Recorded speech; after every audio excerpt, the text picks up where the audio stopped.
السلام علیکم دوستو، ویڈیو میں آگے بڑھنے سے پہلے ہمارے چینل مارک4 کو سبسکرائب کریں اور بیل آئیکن کو بھی ضرور کلک کریں تاکہ ہماری ویڈیوز آپ تک بر وقت پہنچتی رہیں۔ اب چلتے ہیں اپنی ویڈیو کی طرف۔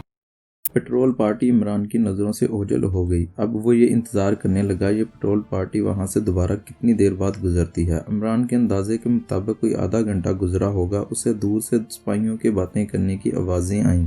وہ اندھیرے میں غور سے دیکھنے لگا۔ تھوڑی دیر بعد اسے وہی چاروں انڈین فوجی اس پگڈنڈی پر آتے دکھائی دیے جو جنگل کے کنارے سے ہوتی ہوئی آگے ٹیلے کی طرف چلی گئی تھی۔ اس کا مطلب تھا کہ یہ انڈین گشتی پارٹی آدھے گھنٹے میں ایک چکر لگاتی ہے اور اس ٹیلے کے قریب سے ضرور گزرتی ہے جس کے غار میں کشمیری مجاہدین قید تھے۔ ان حالات کی روشنی میں کمانڈو عمران کو اپنے ایکشن کا پلان بنانا تھا۔ وہ فوراً اس نتیجے پر پہنچ گیا تھا۔ اس ایکشن میں وقت کا بہت اہم کردار ہے اور اسے ایک ایک منٹ کا خیال رکھنا پڑے گا۔ پستول اور چاقو اس نے اپنے کپڑوں میں چھپایا ہوا تھا۔ نائلون کی مضبوط اور باریک رسی اور عورتوں کا بالوں میں لگانے والا سٹیل کا پن، یہ دونوں چیزیں اس نے اپنی قریبی جاڑی میں چھپائی ہوئی تھیں۔ پستول سے وہ کسی بھی حالت میں بھی سوائے انتہائی ایمرجنسی کے کام نہیں لینا چاہتا تھا کیونکہ یہ پستول فوجی لالا ٹیکم چند کا تھا جو اسے دلاری نے دیا تھا اور اس پر کوئی سلنسر بھی نہیں لگا ہوا تھا۔ اس کے فائر کا زوردار دھماکہ جس کی آواز اگنی میزائلوں کے سٹور کی بیرک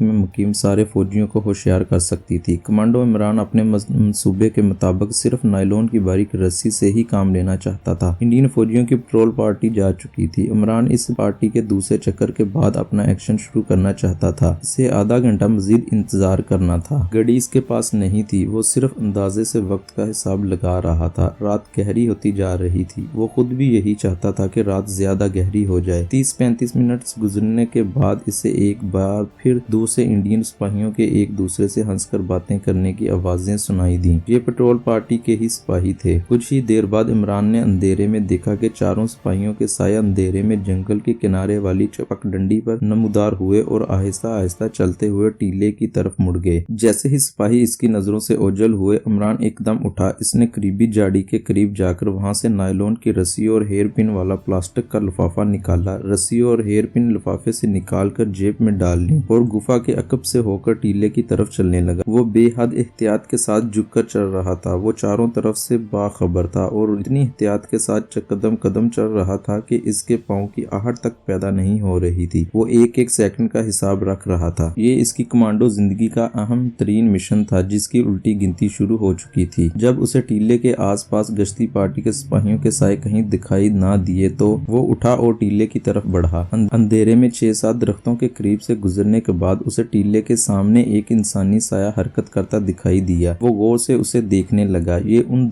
دو انڈین سپاہیوں میں سے ایک سپاہی تھا جو ٹیلے کے غار کے باہر رات کو پہرا دیتے تھے۔ اسے دوسرا سپاہی نظر نہیں آ رہا تھا۔ عمران درختوں کی آڑ لیتا ہوا اندھیرے میں دبے پاؤں اور آگے ہو گیا۔ اب اسے ٹیلے کے غار کا دھاننا دھندلا دھندلا دکھائی دینے لگا تھا۔ اسی غار کے اندر دونوں کشمیری مجاہدین قید تھے۔ عمران حیران ہو رہا تھا کہ دوسرا سپاہی کہاں چلا گیا ہے کیونکہ اس نے واضح طور پر دیکھ لیا تھا کہ وہاں صرف ایک ہی بھارتی فوجی تھا جو کندھے سے سٹین گن لٹکائے غار کے دھاننے کے آگے ٹہل رہا تھا۔ عمران کے پاس زیادہ سوچنے کا وقت نہیں تھا۔ اسے جو کچھ کرنا تھا آدھے گھنٹے کے اندر اندر ہی کرنا تھا کیونکہ اسے یقین تھا کہ آدھے گھنٹے کے بعد اپنا چکر پورا کر کے بھارتی گشتی پارٹی ادھر سے ضرور گزرے گی۔ ایک بھارتی فوجی کو ختم کرنے کے لیے میدان صاف تھا کیونکہ یہ بہت ممکن تھا کہ دوسرا پیشاب کرنے گیا ہو۔ کمانڈو عمران کی پیشہ ورانہ صلاحیتیں اس کے تجربوں کی روشنی میں پوری طرح بیدار ہو چکی تھی۔ جس طرح اندھیرے میں چھپا ہوا تھا اس نے اسی طرف ایک پتھر اچھال کر گرایا۔ اس سے جو آواز پیدا ہوئی اس نے بھارتی سپاہی کو ایک دم ہوشیار کر دیا۔ اس نے سٹین گن سنبھال کر اس طرف دیکھا جس طرف سے آواز آئی تھی۔ کمانڈو عمران نے نائلون کی رسی اپنے ہاتھ میں لے لی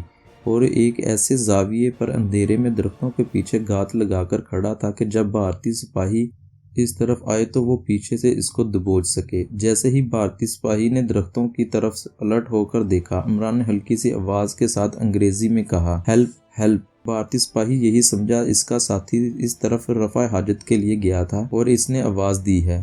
وہ دوڑ کر درختوں کے درمیان آ گیا۔ اس نے اپنے ساتھی سپاہی کا نام لے کر اسے آواز دی۔ سٹین گن اس نے تان رکھی تھی۔ کمانڈو عمران اسے دوسری بار اپنے ساتھی کو آواز دینے کی مہلت نہیں دینا چاہتا تھا۔ وہ بھارتی سپاہی کے پہلو میں آ گیا تھا۔ بھارتی سپاہی ذرا جھک کر چل رہا تھا اور اس نے ایک بار پھر اپنے ساتھی کا نام لے کر اسے آواز دی۔ یہ اس کی زندگی کی آخری آواز تھی۔ کمانڈو عمران کے بازوؤں کے پٹھوں میں شیر کی طاقت سے بھی زیادہ طاقت آ چکی تھی۔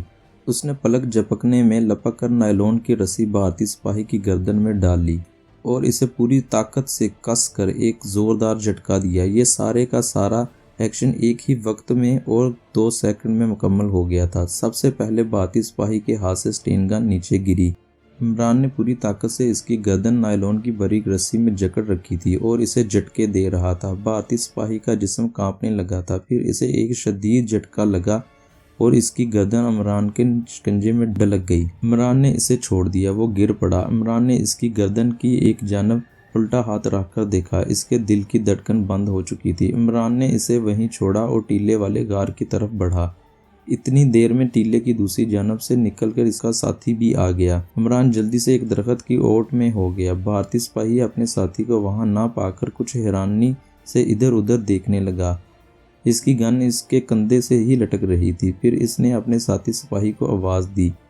جب کوئی جواب نہ آیا تو اس نے ایک بار پھر آواز دی اور ساتھ ہی سامنے والے درخت کی طرف بڑھا۔ عمران اس وقت اس کی دائیں جانب تھا اور صرف چند منٹ کے فاصلے پر اندھیرے میں سانس روک کے کھڑا تھا۔ جیسے ہی بھارتی سپاہی اس کے قریب سے گزرا، اس نے چشم و زند سے اس کی گردن میں رسی کا پھندا ڈال کر اتنی زور سے پیچھے کو جھٹکا دیا کہ بھارتی سپاہی لڑکھڑا کر دائیں پہلو کو گر پڑا۔ عمران بھی اس کے ساتھ ہی نیچے گرا اور اس کی گردن کا پھندا اس وقت تک کستا چلا گیا جب تک کہ اس کا دم نہیں نکل گیا۔ دوسرے سپاہی کا بھی کام تمام کرنے کے بعد عمران اسے گھسیٹ کر لے گیا اور اندھیرے میں درختوں کے نیچے ڈال دیا۔ اس کے فوراً بعد وہ پنجوں کے بل دوڑ کر غار کے دہانے پر آ گیا۔ غار کے منہ پر لوہے کا جنگلہ چڑھا ہوا تھا جس پر ایک طرف تالا لگا ہوا تھا۔ عورتوں کے ہیئر پن کی مدد سے عمران مشکل سے مشکل تالا کھول لیا کرتا تھا۔ اس کی اسے خاص طور پر ٹریننگ دی گئی تھی۔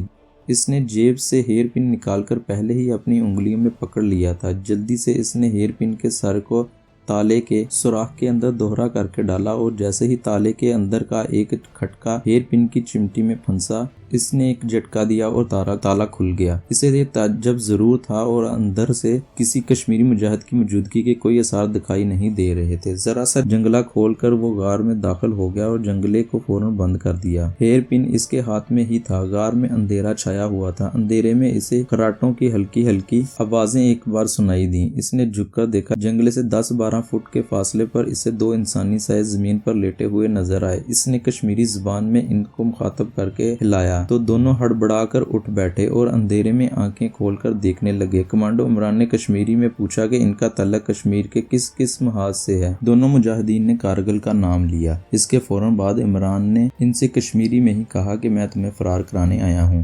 فوراً میرے ساتھ باہر نکل چلو۔ اسے معلوم ہوا کہ ان میں سے صرف ایک مجاہد کے سامنے کی جانب دونوں ہاتھوں میں ہتھکڑی لگی ہوئی تھی، بیڑیاں کسی کے پاؤں میں نہیں تھیں جیسا کہ دلاری نے اسے بتایا تھا۔ عمران وہاں رک کر ہتھکڑی کا تالا کھولنے میں وقت ضائع نہیں کرنا چاہتا تھا۔ وہ دونوں کشمیری مجاہدین کو ساتھ لے کر غار سے باہر نکلا، جنگلے کو اسی طرح دوبارہ بند کیا اور انہیں اپنے ساتھ دوڑاتے ہوئے درختوں کے اندھیرے میں غائب ہو گیا۔ راستے کا تعین اس نے اپنے ذہن میں پہلے ہی کر رکھا تھا۔ جس طرف سے وہ خود آیا تھا، یعنی جنگل کی پگڈنڈی کی طرف سے، وہ اس طرف نہیں گیا تھا کیونکہ اس طرف بھارتی فوجی پٹرول پارٹی سے آمنا سامنا ہونے کا خطرہ تھا۔ وہ دوسری طرف کے درختوں اور جھاڑیوں میں سے ہوتا ہوا بس سٹاپ والی سڑک پر نکل آیا۔ اس کے سامنے سب سے بڑا مسئلہ اس علاقے سے جلد از جلد نکلنا تھا۔ وہ اپنے ساتھ لالا ٹیکم چند کی جیپ یا دلاری کی گاڑی نہیں لایا تھا۔ وہ انہیں اپنے ساتھ لانا بھی نہیں چاہتا تھا۔ ان گاڑیوں سے ان کی شناخت ہو سکتی تھی اور وہ نہیں چاہتا تھا کہ ملٹری انٹیلیجنس انہیں اپنی ضد میں لے لے،